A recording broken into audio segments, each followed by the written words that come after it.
11 വർഷമായിട്ട് ഞാൻ ഡാൻസ് പഠിക്കുകയാണ്. അത് സംസ്ഥാന സ്കൂൾ കലോത്സവം കഴിഞ്ഞ വർഷം വന്ന് എനിക്ക് നാടോടിനൃത്തത്തിന് ഫസ്റ്റ് നേടാൻ കഴിഞ്ഞു. ഇനി ഈ വർഷം എനിക്ക് ഏതെങ്കിലും ഒരു ഐറ്റത്തിന് ഫസ്റ്റ് കിട്ടാൻ ഞാൻ പ്രാർത്ഥിക്കുന്നു. ഈ പ്രാവശ്യം ഞാൻ ഭരതനാട്യം, കുച്ചിപ്പുടി, നാടോടിനൃത്തം ഉണ്ട്. എനിക്ക് ഇനി കുച്ചിപ്പുടിയാണ് ഇനി അടുത്ത പരിപാടി. എനിക്ക് അതിനുവേണ്ടി എല്ലാവരും പ്രാർത്ഥിക്കണം. കഴിഞ്ഞ വർഷം ഞാൻ 3 എണ്ണത്തിനാണ് പങ്കെടുത്തത്. അതിൽ നാടോടിനൃത്തം ഫസ്റ്റ് എ ഗ്രേഡും ഭരതനാട്യം, കുച്ചിപ്പുടി എന്നീ ഇനങ്ങളിൽ എ ഗ്രേഡും കരസ്ഥമാക്കാൻ സാധിച്ചു. കുമാർ മാഷ് എന്നെ പഠിപ്പിക്കുന്നത്. മാഷ് ഭയങ്കരമായിട്ട് എന്നെ സപ്പോർട്ട് ചെയ്യുന്നുണ്ട്. മാഷ് ഭയങ്കരമായിട്ട് എന്നെ പ്രാക്ടീസ് ചെയ്ത് ഇവിടം വരെ കൊണ്ടുവന്നു.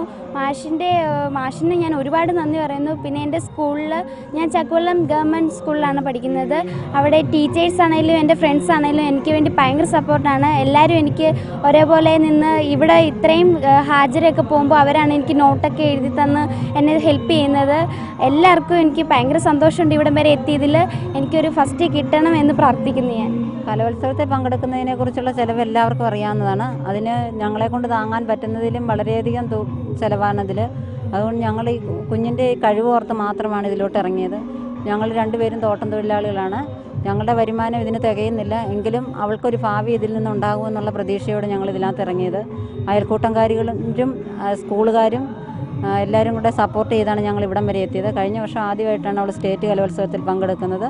അപ്പോൾ അവൾക്ക് ആദ്യം തന്നെ ഇവിടെ വന്ന് കോഴിക്കോട് വെച്ച് നടന്ന മത്സരത്തിൽ ആദ്യം തന്നെ നാടോടി നൃത്തത്തിൽ ഫസ്റ്റ് മേടിക്കാൻ സാധിച്ചതിൽ ഞങ്ങൾ വളരെയധികം അതെങ്ങനെ പറഞ്ഞറിയിക്കണം എന്ന് പോലും ഞങ്ങൾക്കറിയില്ല. ഞങ്ങൾ ഫസ്റ്റ് പ്രതീക്ഷിച്ച ഒന്നും വന്നല്ല. ഇവളുടെ ആ കഴിവ് തെളിയിക്കണം എന്നുള്ള ഒരു ആഗ്രഹം മാത്രമേ ഉള്ളായിരുന്നു. പക്ഷേ കളിച്ചു, എൻ്റെ കൊച്ചിന് ഫസ്റ്റ് കിട്ടി. ഞങ്ങൾക്ക് തന്നെ അറിയാൻ മേലാത്തൊരു സന്തോഷം, അത് പറഞ്ഞറിയിക്കാൻ പറ്റാത്ത സന്തോഷമാണ്. പിന്നെ ഇപ്പോഴും അതുപോലെ തന്നെ കുച്ചിപ്പുടി, ഭരതനാട്യം, നാടോടി നൃത്തം ഈ 3 ഇനങ്ങളിൽ അവൾ മത്സരിക്കുന്നുണ്ട്. ഒരു ഫസ്റ്റെങ്കിലും ദൈവം തരും എന്നുള്ള പ്രതീക്ഷയോടുകൂടി തന്നെ ഞങ്ങളിരിക്കുന്നു. 3 ഐറ്റത്തിനും കൂടെ ചിലവായ തുക പറയാൻ മാഷ് കറക്റ്റായിട്ടൊരു തന്നിട്ടില്ല. എങ്കിലും ഓർണമെൻറ്റ്സ്, ഡ്രസ്സ്, പിന്നെ ഐറ്റം പാട്ട് രൂപീകരിച്ച് വരുന്നതിൻ്റെ ചിലവ്, അതൊക്കെ മാഷ് എത്രയാണെന്ന് ഇതുവരെയും പറഞ്ഞിട്ടില്ല. എങ്കിലും നല്ലൊരു ശതമാനം കടമെടുത്താണ് ഞങ്ങൾ ഇവിടെ വരെ വന്നത്. അത് സ്കൂളുകാർ വണ്ടിക്കൂലിയാണേലും സ്കൂളുകാർ തന്നു വിട്ടാണ് ഞങ്ങൾ ഇവിടം വരെ വന്നത്. ആ സ്കൂളെന്ന് പറഞ്ഞാലും PTA ഫണ്ടൊന്നും ഇല്ലാത്ത സ്കൂള്, സാറുമാർ കയ്യിൽ നിന്ന് പിരിവിട്ടാണ് ഞങ്ങൾക്ക് ആ പൈസ തന്നു വിട്ടത്. അപ്പോൾ അവരെ പറ്റുന്ന സ്വല്പം അവർ ചെയ്യുന്നു. പിന്നെ എൻ്റെ കുടുംബശ്രീ സ്വയംസഹായ സംഘത്തിൽ നിന്ന് ആഴ്ച വായ്പയായിട്ട് പണം എടുത്തുകൊണ്ട് എല്ലാ മത്സരങ്ങളും 2 SHGകളിൽ നിന്നും കൂടെ ഞങ്ങൾ 20,000 രൂപ ഇപ്പോൾ എടുത്തു. പിന്നെ ബാക്കി ഓണച്ചിട്ടി അങ്ങനെയുള്ള സംഭവങ്ങളിൽ നിന്ന് കടമെടുത്തു. അങ്ങനെയാണ് ഞങ്ങൾ ഇവിടം വരെ വന്നേക്കുന്നത്. ഇനി ഓണച്ചിട്ടിക്ക് പലിശ അടച്ചാലും ഓണം വരെയുള്ള അവധിയുണ്ട്. ഇത് 2 ആഴ്ച കഴിയുമ്പോൾ എവിടുന്നേലും കടമെടുത്ത് അടയ്ക്കണം. അപ്പോൾ അയൽക്കൂട്ടംകാരുടെ സഹായം എന്ന് പറഞ്ഞാൽ ഈ ഒരാഴ്ച ഞങ്ങൾ അവിടെ ഇല്ലാത്ത സമയത്ത് അത് അടയ്ക്കാതിരിക്കാൻ അവരൊരു സപ്പോർട്ടുണ്ട്. ചെന്ന് കഴിഞ്ഞ് അടച്ചാൽ മതി എന്നുള്ളതാണ് വലിയൊരു ആശ്വാസം. അത് നമ്മൾ എവിടെയെങ്കിലും തിരിച്ചും മറിച്ചും ഒക്കെ അടച്ച് പിന്നെ എടുക്കും. കൈവായ്പയിൽ നിന്ന് എടുത്ത് അങ്ങനെ കാര്യങ്ങൾ നടക്കുന്നു. ഏലത്തോട്ടത്തിലാണ് 2 പേരും പണി ചെയ്യുന്നത്. എനിക്ക് 330 രൂപ ശമ്പളമുണ്ട്. ചേട്ടായിക്ക് 400 രൂപ ശമ്പളം. അങ്ങനെ 2 പേരും 2 പിള്ളേരെയും പഠിപ്പിക്കണം.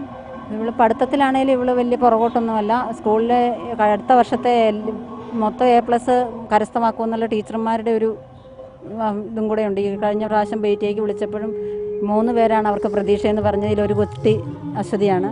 അതിലും ഞങ്ങൾ ഒത്തിരി ദൈവത്തിന് നന്ദി പറയുന്നുണ്ട്. കലോത്സവത്തിൽ പങ്കെടുക്കുന്നതിന് അവൾ പ്രോഗ്രാം ചെയ്യാൻ പോകുന്നുണ്ട്. ഇടയ്ക്കിടയ്ക്ക് അവിടെ എവിടെയെങ്കിലും കിട്ടുന്ന പ്രോഗ്രാമിൽ പങ്കെടുത്തു ആ പൈസയും കിട്ടി അവളുടെ ഫീസ് അടയ്ക്കാനും സഹായിക്കുന്നുണ്ട്.